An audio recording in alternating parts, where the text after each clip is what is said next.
VMRDA ఆధ్వర్యంలో పర్యాటకులను ఆకర్షించే విధంగా సిద్ధం చేసిన UH-3H హెలికాప్టర్ ని సోమవారం సాయంత్రం రాష్ట్ర మంత్రులు అనిత డోలా ప్రారంభించారు.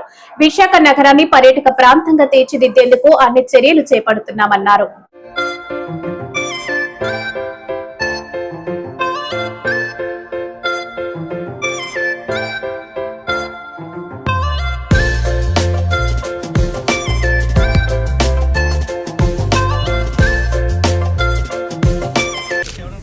విశాఖపట్నం సుందర నగరం ఈ ప్రాంతం ఆహ్లాదానికి అదేవిధంగా ప్రకృతికి పేరెన్నికంది టూరిజంగా మంచి అభివృద్ధికి ఉన్నటువంటి అవకాశాలు ఉన్నటువంటి నగరం.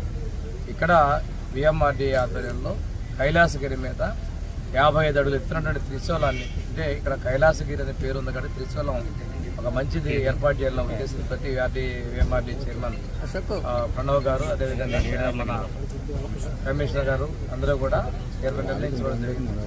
దానిలో భాగంగా ఇక్కడ ఈరోజు 150 లక్షల రూపాయలతోటి ఈ త్రిశూలానికి ఏర్పాటు సంబంధించిన భూమి పూజ చేయడం జరిగింది.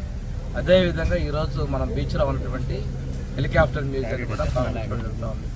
ఇక్కడ ఈ ప్రాంతంలో ఉన్నటువంటి టూరిజాన్ని ప్రత్యేకంగా డెవలప్ చేయాలనేటువంటి ముఖ్యమంత్రి గారి ఆలోచన, వారి ఆశయాలకు అనుగుణంగా విశాఖపట్నాన్ని పూర్తి స్థాయిలో పర్యాటకంగా తీర్చిదిద్దడం కోసం మనం కట్టుబడి ఉన్నాం. ఈ విధంగా పర్యాటక రంగాన్ని విశాఖపట్నం మంచి కేంద్ర బిందువుగా చేసే విధంగా చర్యలు తీసుకుంటాం.